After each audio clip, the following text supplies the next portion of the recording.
কোনো সমস্যা নাই, কনিমের পাশে আমরা দাঁড়াইছি 48 ঘন্টা। আচ্ছা কনিম, আমরা সাইমনের জন্য যে শেরপুর কাজ করছে। আজকে দুধ খাচ্ছ সাইমন কোল, সাইমনের জন্য হাত তুলে নাকি? সাইমনের জন্য হাত তুলে নাকি? আমি তোমার বলি, আমি সাইমনের জন্য কোনো কন্ট্রাক্ট আছে?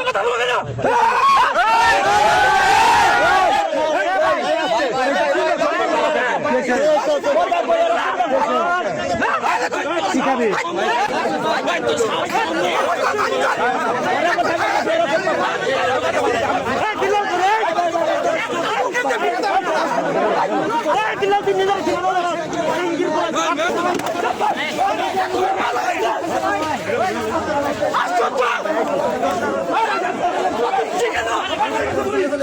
Chicken!